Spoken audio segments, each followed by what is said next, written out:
World News Today, brought to you by Continental Radio and Television Corporation, makers of Admiral Radio, America's smart set. By shortwave broadcast, direct from important overseas stations, as well as leading news centers of our own country, CBS correspondents are waiting to bring you a complete report from the world's political and battlefronts. But first, here's Doug Edwards. German troops are evacuating the Mediterranean island of Sardinia while the fighting on the Italian mainland continues to go well for the American Fifth Army. Prime Minister Churchill has returned to Great Britain. American Ambassador Stanley has suddenly left Moscow and is en route to Washington for consultations. On the Russian fighting front, the Red Army continues to make tremendous gains. They're 30 miles from Smolensk, and they've recaptured Krasnograd. And in the Pacific, American forces have carried out a heavy attack on Jap targets in the Gilbert Islands. Now, for our first news direct from overseas, Admiral Radio takes you to CBS Algiers. Winston Burdett reporting. The Fifth Army continues to make steady progress on the whole of the Salerno Gulf front.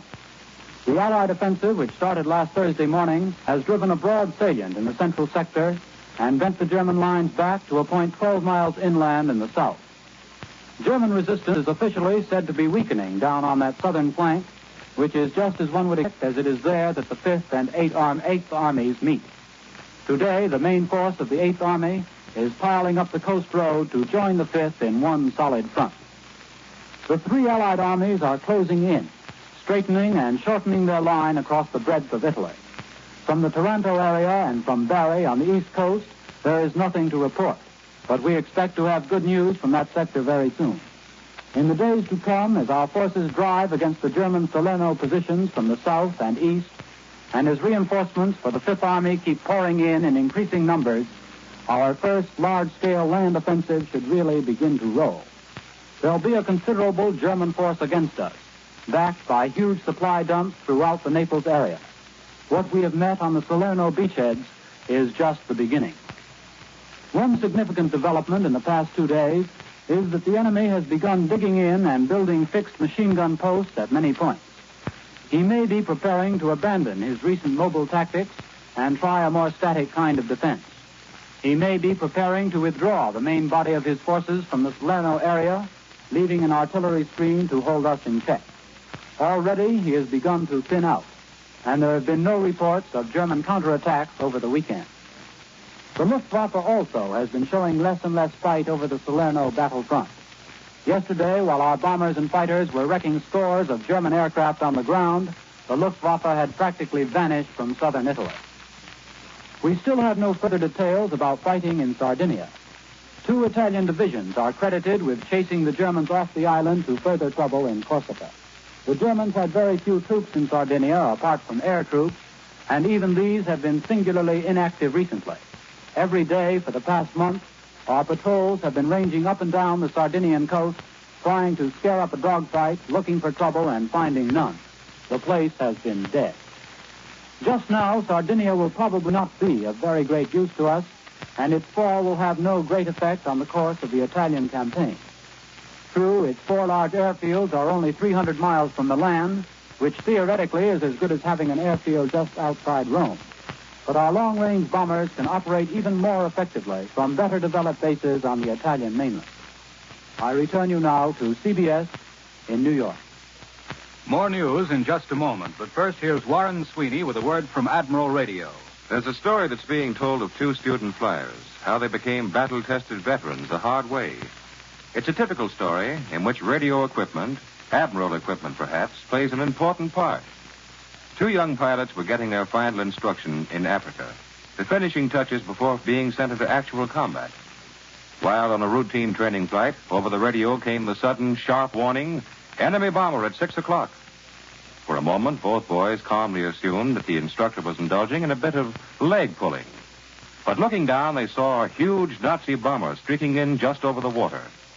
Jolted into action by an eyeful of the real thing, they whirled their planes into a screaming dive. A press of a button, and 3 cannon shells ripped into the enemy ship. For a split second, nothing happened. Then a terrific explosion, and all that remained of the enemy bomber was a shattered tail assembly, slowly sinking into the sea. On many battlefronts in such real-life dramas, Admiral-built equipment is playing a leading role.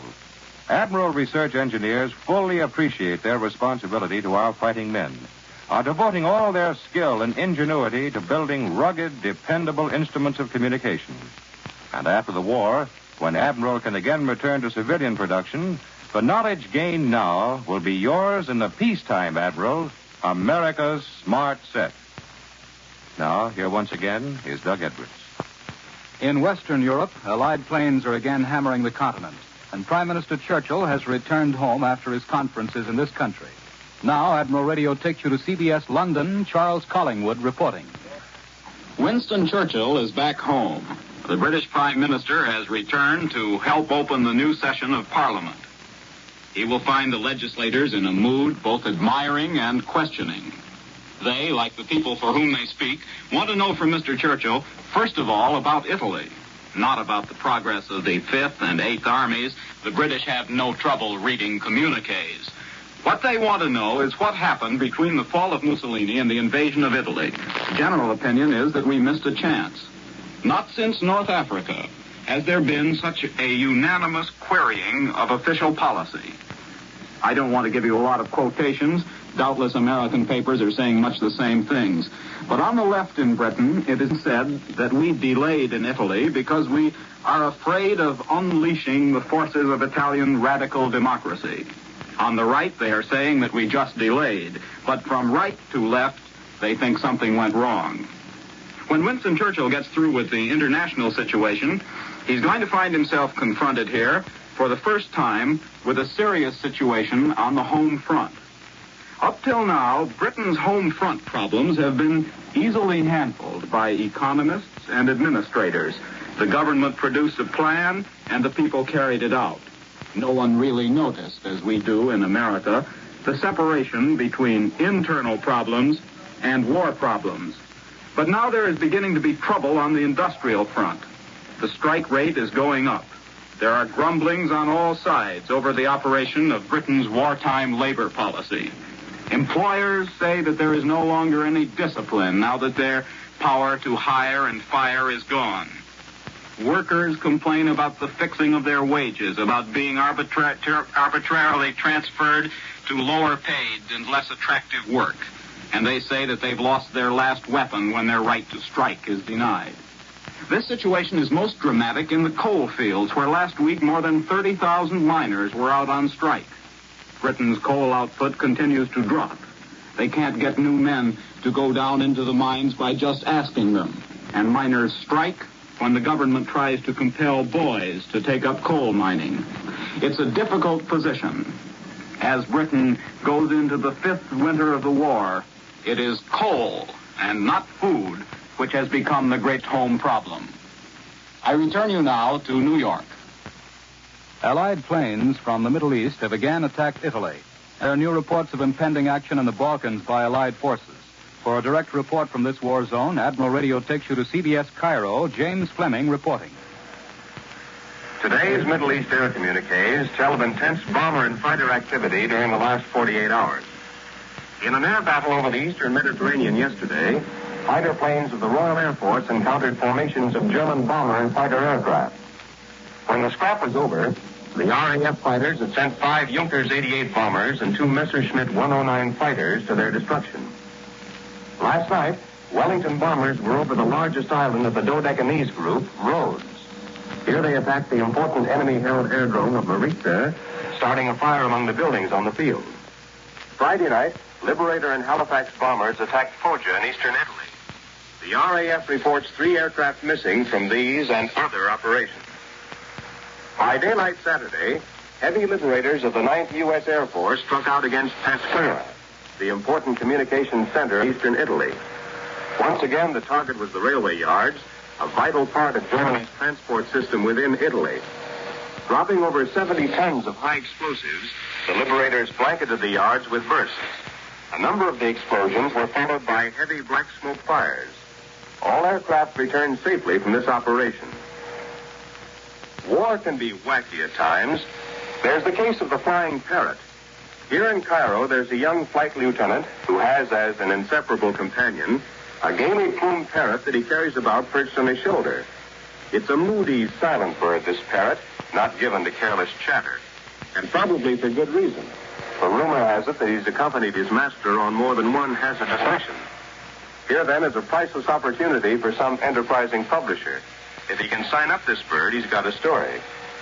Then there was that mechanic in the RAF from South Africa, a lad named Tailspin Carter. The other day, in a display of epic bad judgment, he somehow got astride the tail of a Spitfire just as it was taking off. For some 9.5 minutes, he hung on for dear life. The pilot, noticing that his aircraft was behaving strangely, took a look through his rearview mirror. For a moment, he thought he'd acquired a giant gremlin. Then he recognized the hitchhiker, banked his machine so the weight of his passenger was taken by the rudder, and made a perfect three-point landing. Tailspin Carter was okay, though a little windblown and plenty scared. This is James Fleming in Cairo. I now return you to New York. For a discussion of the situation on the Russian battlefields, here is Columbia's military analyst, Major George Fielding Elliott. The collapse of German resistance at the key fortress of Bryansk appears to have weakened the defensive structure of the whole German front in central Russia. Very rapid Russian advances, both northwest and southwest of Bryansk, have followed. And now a new drive, aimed directly at Smolensk, has opened with the capture, just announced by Premier Stalin in a special order of the day, of the towns of Dukhovshchina and Yartsevo, approximately 30 miles northeast of Smolensk. This constitutes a double threat to Smolensk, direct pressure by the new advance, and the dangers at Roslavel, bastion of Smolensk on the south, may be taken by the Russians pushing out from fallen Bryansk. Farther south, the Russians yesterday reported the capture of Pavlograd, and today that of Krasnograd. These are two of the most important of the group of railway junctions just east of the great bend of the Dnieper River. Also yesterday, the Russians cut the Kiev-Poltava Railway at Mirgorod. This latter Russian gain leaves all of the forces east of Mirgorod, that is, all the German troops east of the Dnieper River all the way down to the Sea of Azov, dependent entirely on bridges over the Dnieper for supply and reinforcement or for withdrawal. The German lines in this area now roughly parallel the curving course of the great river and are from 25 to 40 miles distant from it. Toward the river bridges, the Germans seem to be retiring along their whole front, and there seems a likelihood that the Russians will cut off and capture considerable numbers of these retreating Germans. This likelihood is increased by the Russian capture of the German belaying force at Pryluki, which has been surrounded for the last 2 or 3 days, but has been holding out strongly so far. One important strategic result which the Russians may gain in the south is the retaking of the Crimea, from which the Romanian oil fields could be bombed at a range of something like 300 miles. The Russians are now only about 35 miles from the one remaining railway which serves the German garrison of the Crimea. And the retaking of Novorossiysk has given the Russian Black Sea Fleet a good harbor and thus afforded them considerably increased freedom of action. This may permit of the launching of amphibious operations against the German forces in the Crimea, such as those by which the Russians last winter recovered the port of Kerch and Theodosia and for a time threatened to surround and destroy the German besiegers of Sevastopol. It must also be remembered that the recovery of the Crimea by the Russians would have very considerable effects both in the Balkans and in Turkey, already greatly disturbed from the Axis viewpoint by the surrender of Italy. That was Major George Fielding Elliott. American forces have carried out a new heavy attack on Jap Islands in the Central Pacific. For details and an indication of what kind of fighting the Navy is looking forward to, Admiral Radio takes you to CBS Honolulu, Webley Edwards reporting.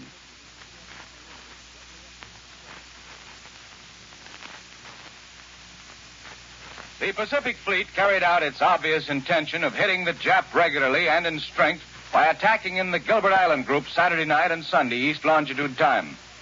A communique released late last night by Admiral Chester W. Nimitz here at Pearl Harbor said strong Pacific Ocean area forces conducted heavy raids on the Jap bases at Tarawa Island in the northern Gilbert group and on Nauru Island west of the Gilberts.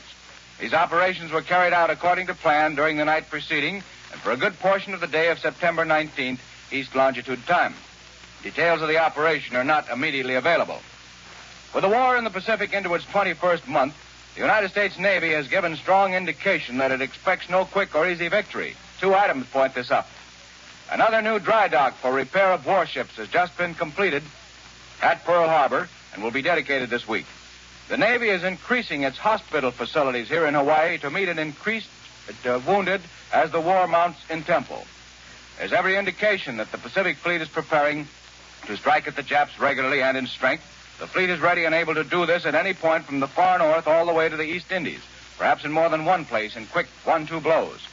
The bulk of the Navy is in the Pacific, stronger than at any time in the nation's history. The surrender of the Italian fleet releases British sea strength from the Mediterranean to the Indian Ocean, thus further stretching the already wide coverage of the now defense-minded Jap fleet. This factor undoubtedly has played an important part in the plans of strategy mapped out by Admiral Nimitz and his staff for the coming fall. The United States Navy now dominates better than 3/4 of the Pacific Ocean area. That portion controlled by the Japs, however, contains the greater portion of the Pacific Islands. These, as has often been pointed out, are stationary aircraft carriers. Since the turn of the tide, our forces have obtained some of these stationary carriers, in the Solomons, the Aleutians, and in our newly won portions of New Guinea. Ours, however, is still the long haul. I have seen a considerable portion of the Pacific Fleet's might in and out of Pearl Harbor, and it is of comforting size and strength. These warships are not out here for defense purposes. That our fleet can and will attack is shown by the recent Marcus Island offensive, less than 1,000 miles from Japan, and this we attack on the Gilberts. It's reasonable to expect more such attacks from now on and regularly. This is Webley Edwards in Honolulu. I return you now to New York.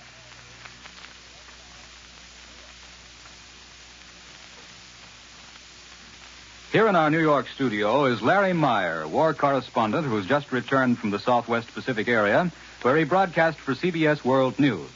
He was right on the scene when our troops landed on Nassau Beach in their drive against Salamaua and Lae. And he left the war zone only 2 weeks ago when American and Australian forces were entering the final stages of their successful offensive against the Jap strongholds. What's the situation there now, Larry? After 2 years of struggle in the Pacific, the picture at last is beginning to look more favorable. That is true especially in the air. Actually, land operations in the Salamaua area have been on a minor scale, although we really have been doing a mighty splendid job with the equipment we have. But really big land drives are still impossible because we have not yet sent sufficient men and material out there. And how did we win at Salamaua and Lae? Our successes were due to the skill of our soldiers, our superior equipment, our air coverage, and most of all, the element of surprise. Our troops have proved themselves better fighting men than the Japs. And in actual combat, in the muck of the rotting jungle, they have blasted the myth of Japanese superiority in warfare in the tropical wilderness. And when they went after Salamaua and Lae, they sprang a double-barrel surprise. First, we landed troops at Nassau Bay and started thrusting towards Salamaua. While the Japs were concentrating on the defense of that base, we sent out another surprise force on the other side and outflanked them in the Lae sector. Then it was fairly easy going? Not a bit. I can tell you it was no picnic. I've been over that ground on bombing missions. I've hiked through the jungles and mountains with the troops and swung around Huon Gulf on barges and patrol torpedo boats. The natural obstacles are heartbreaking, and the Japs resisted bitterly. Yet we succeeded in opening a new phase of war, offensive war, in the Southwest Pacific. Are there any other factors in our success? Yes, superiority in the air. General MacArthur, in a recent talk I had with him, confirmed our superiority. We have scored great blows at Wewak, Madang, and other enemy bases. Besides, we are getting more and more fighter and bomber planes out there. But probably the most important element is the plain fact that our flyers themselves are vastly superior to the Japs. The score in our favor now is nearly 10-1. Well, Larry, we seem to be doing all right so far. How about future operations? Well, General MacArthur has never become fully reconciled to the idea of winning the war in Europe first. Naturally, he has to fit in his policies with the world strategy of the Allied High Command. But he can use the men and equipment he has to their utmost advantage. And even with his limited resources, he hits the Japs where he can and whenever he can. Where do you think the next blow will fall? Many observers look for a land, sea, and air assault on the Japanese naval base at Rabaul. Yet the first really big blow may come at some far distant point least suspected by the Japs. That was Larry Meyer, one of Columbia's correspondents in the Southwest Pacific. In this country, Ambassador Stanley's return home from Moscow and a new discussion on the future of General Marshall are attracting major attention. For details, Admiral Radio takes you to CBS Washington. Robert Lewis reporting. The departure from Moscow of American Ambassador Stanley is expected to further the arrangements for the three-party meeting of American, British, and Russian representatives in the near future. The State Department yesterday had announced that Stanley was returning for the purpose of making a personal report to Secretary Hull and President Roosevelt. And although there is speculation in some quarters that Stanley's return is the answer to the sudden recall of the Russian ambassador from Washington last month, it's generally considered here that that is not the reason for this new move. However, it's not known whether Stanley will return to Moscow, but if he doesn't, it's felt that the reasons will be personal and not political. Those recurring rumors, both here and in London, that General Marshall, the Army's Chief of Staff, would soon be appointed to the post of Allied Commander-in-Chief in Europe, has drawn the fire of the Army and Navy Journal, the semi-official magazine of the services. In an editorial, the journal scoffed at reports that such an appointment would be a promotion, saying that powerful interests would like to see Marshall removed from his present position and a man more sympathetic to their interests appointed. Another opinion here in Washington closely follows that of the journal. Marshall is considered tops. On the home front, there are rumors that Prentice Brown is about to resign as chief of the OPA, but these reports are strictly rumors and based principally on Brown's long absence from his desk here in Washington. In Congress, final consideration of the Wheeler bill to defer the drafting of fathers may be postponed from Tuesday to some day later in the week, due to the inability to get recent testimony printed in time. But regardless of this delay, it's freely predicted here that the senators will not pass the bill.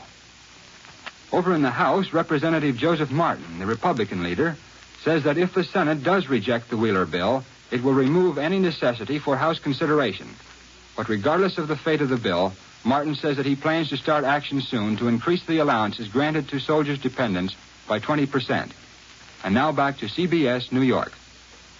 Premier Stalin, in the third order of the day, has just announced that Soviet troops have captured the junction of Lubny on the Poltava-Kiev Railroad. And now here's Warren Sweeney. You've heard many stories of the part radio. Much of it Admiral-built equipment is playing on our battlefields. But what are the training programs of our troops here at home? An interesting plan for furthering the use of radio in this important work was recently revealed. Manning an anti-aircraft battery, for example, is a highly technical precision operation. Naturally, the more realistic the target, the more skilled the men will be when faced with actual battle conditions. Kites have been used, as well as sleeves towed by training planes. Miniature gliders have also been released high in the air to serve as objects for anti-aircraft fire.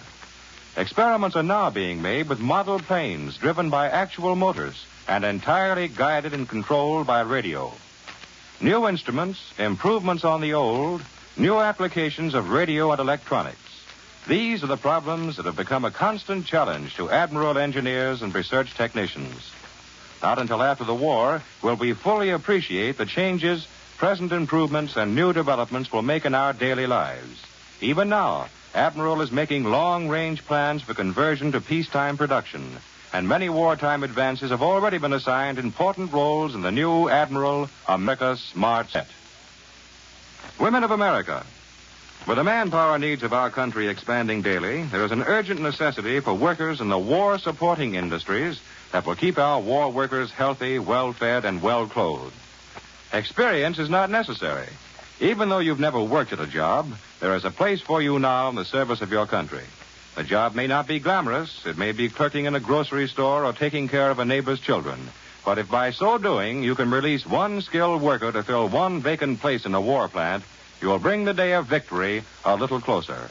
Join us next week at this same time. This is the Columbia Broadcasting System. The WBBM Air Theater, Wrigley Building, Chicago.